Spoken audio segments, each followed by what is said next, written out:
Mungkin lebih baik begini, menyendiri di sudut kota ini. Ku tutup pintu hati untuk semua cinta, walau batin ini menangis. Waduh, luar biasa ya. Assalamualaikum warahmatullahi wabarakatuh. Teman-teman, saya akan menyampaikan kembali pembahasan kasus Subang yang sudah menjadi perhatian kita semuanya. Kasus Subang ini sebenarnya belum tuntas 100%, karena ketiga tersangka belum juga ditahan. Kita semuanya sudah mengetahui. Para pelaku dalam kasus Subang ini ada 5 orang. Danu, Pak Yosep, Mimin, Abi Arigi ini sudah ditetapkan menjadi tersangka. Dan kedua tersangka sudah mendapatkan vonis hukuman penjara. Pak Yosep Hidayah 20 tahun penjara dan Ramdhanu 4 tahun penjara. Saya menyimak dari keterangan kuasa hukumnya Bang Ahmad Taufan atau dari ATS Law Firm Farner bahwa tidak akan mengajukan banding untuk kliennya, yaitu divonis dengan 4 tahun penjara. Nanti teman-teman bisa simak di Juang News Medan, itu channel saya. Baik teman-teman, kemarin ketika adanya vonis untuk Pak Yosep Hidayah di dalam kasus Subang ini divonis 20 tahun penjara, bahkan ini sebenarnya lebih ringan dari tuntutan JPU atau Jaksa Penuntut Umum. Jaksa Penuntut Umum mengatakan dulu dalam sebuah tuntutannya, seumur hidup. Ini sudah mendekati hukuman mati ya, karena 340 pembunuhan berencana.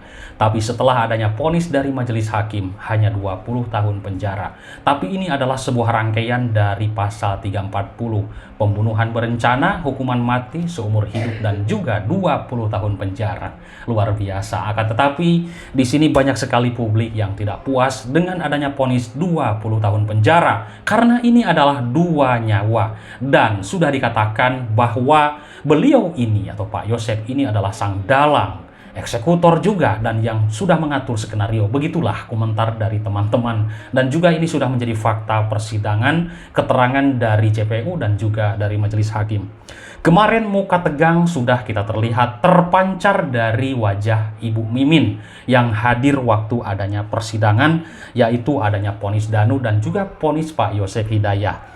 Nah, setelah majelis hakim menjatuhkan hukuman kepada terdakwa Yosep dan juga terdakwa Muhammad Ramdhanu atau Danu yang sudah menghilangkan nyawa kedua korban, istri dari Pak Yosep dan anak gadis dari Pak Yosep Hidayah yang terjadi di 18 Agustus 2021 lalu, ini belum berakhir 100%, karena yang 3 tersangka yang sudah ditetapkan menjadi tersangka, bahkan yaitu mengajukan sidang pra-peradilan pun ditolak. Sekarang belum juga dilakukan penahanan. Masyarakat sangat menanti sekali. Dari mana saya tahu? Dari semua kolom komentar di berbagai channel YouTube, banyak yang bertanya kapan ditangkap, kapan disidangkan, dan kapan divonis atau ditahan. Ini kan luar biasa ya. Nah teman-teman, saya pun belum mendapatkan sebuah informasi.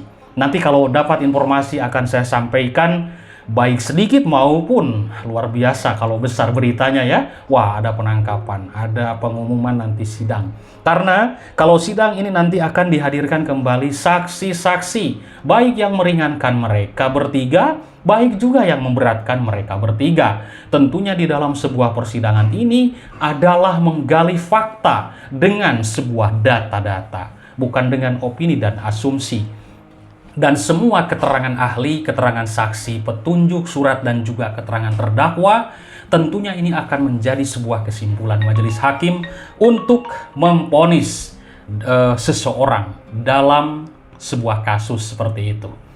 Baik teman-teman, Pak Yosep Hidayah kemarin yang divonis 20 tahun penjara menyatakan banding. Sementara Muhammad Ramdhanu yang divonis 4 tahun penjara juga mempertimbangkan langkah hukum berikutnya. Nah, teman-teman, ini luar biasa ya, karena memang kasus Subang ini, kalau kita simak, ini sudah menjadi konsumsi masyarakat Indonesia. Tentunya yang sudah divonis, yang sudah maksudnya ditetapkan menjadi tersangka ini harus cepat-cepat ditahan dong, agar masyarakat ini tidak tanda tanya. Banyak sekali yang bertanya di sini. Hampir jutaan komentar teman-teman di berbagai channel YouTube yang saya pantau selama ini. Dan saya pun ya bertanya-tanya juga kapan ditangkap, ditahan. Karena ini kan sudah menjadi tersangka ya, dan ini sudah disebutkan oleh justice kolaborator yang sudah diterima oleh majelis hakim, yaitu Dano. Teman-teman, ini belum 100% sebenarnya kasus Subang ini.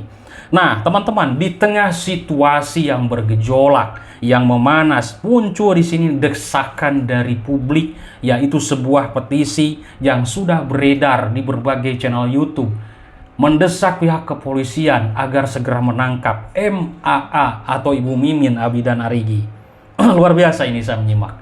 Nah, petisi yang dipublikasikan ya contohnya di channel-channel YouTube ya, di saya, di rekan-rekan saya ya, channel-channel YouTube yang sudah membuat postingan di komunitas petisi mendesak pihak kepolisian agar segera menangkap MAA karena ini sudah menjadi tersangka. Ini sudah menjadi data dan fakta di persidangan yang sudah disebutkan JC, teman-teman tentunya.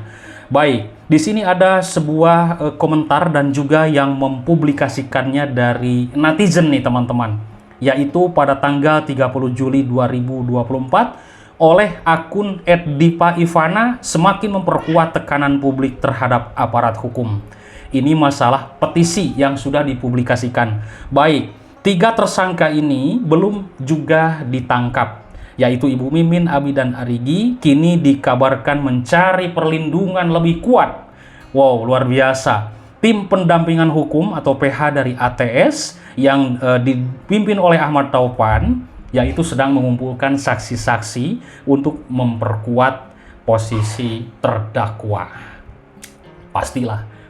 Pasti ini sudah banyak sekali saksi-saksi yang melihat mereka, dan ini sudah menjadi fakta persidangan.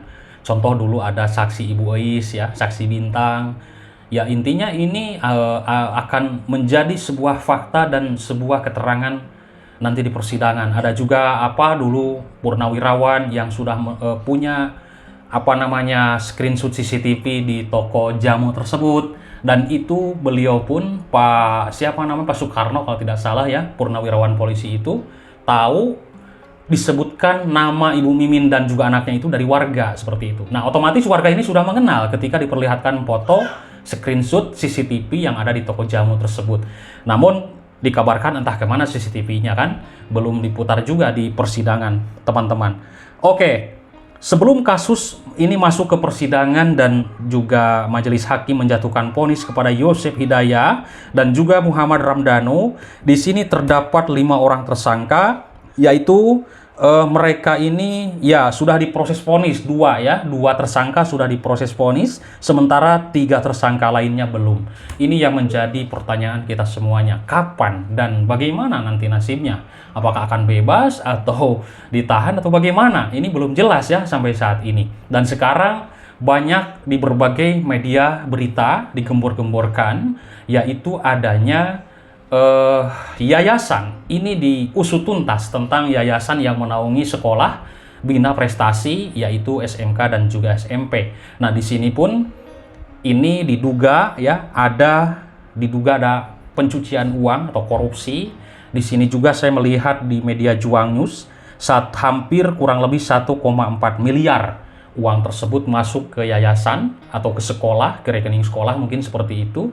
Tapi entah uangnya kemana, dan ini adalah dana bantuan operasional sekolah. Begitulah infonya, dana BOS ya, dan ini untuk siswa, mencerdaskan anak bangsa. Tapi kalau misalkan ini terbukti nanti ada kerugian negara sekian, dan uangnya masuk ke pribadi, dipakai untuk keperluan pribadi, maka ini tentunya akan menjadi sebuah masalah besar dan ini melanggar hukum tentunya, teman-teman. Ya, nah siapa lagi nanti yang akan kena? Apakah ketua yayasan? Apakah nanti guru-gurunya juga? Atau yang intinya yang makan uang tersebut? Nah, ini bisa saja Pak Yosef sendiri akan ditanyai kembali. Sesudah adanya vonis pun akan ditanyai kembali, diminta keterangan. Karena kan dia seorang pembina. yang mendirikan sebuah sekolah tersebut, mendirikan badan hukumnya, yaitu Yayasan Bina Prestasi yang menaungi sekolah tersebut. Bisa saja ini dipertanyakan kembali, siapa-siapa saja guru-guru yang dulu, pengurus yang dulu, ya kan? Lalu dana BOS itu kemana saluran-salurannya? Dan ini kemarin sudah dipertanyakan oleh pengacara dari Pak Dedi, yang mana Pak Dedi ini adalah mantan bendahara waktu itu, dan didampingi pengacara yang baru kan dulu oleh ATS ya, dan sekarang oleh RD Lau itu. Nah, mempertanyakan kemana nih aliran-aliran dana tersebut. Bahkan kemarin sudah menunjukkan ada sebuah dokumen yang tanda tangannya itu palsu, dan itu bukan tanda tangan Pak Dedi, dan tanda tangan tersebut memberatkan sekali ke Pak Dedi. Nah, seperti itulah keterangan dari kuasa hukumnya waktu di depan gedung Polda Jabar ya, di Krimsus dan juga Krimum kemarin. Nah, teman-teman, tentunya kita sangat berharap sekali kasus ini yaitu tuntas 100%. Ketika tersangka cepat-cepat ditahan, bagaimana kelanjutannya? Apakah benar-benar terlibat atau tidak? Apa yang memberatkan mereka? Tentunya kalau misalkan ini sidang pra-peradilan sudah ditolak, maka ada dua alat bukti yang sangat memberatkan mereka. Dan kita nanti akan mengetahui baik dari keterangan saksi, keterangan ahli, dan juga petunjuk-petunjuk yang akan dibongkar di pengadilan nanti. Terima kasih atas perhatiannya teman-teman. Selamat malam. Bye-bye.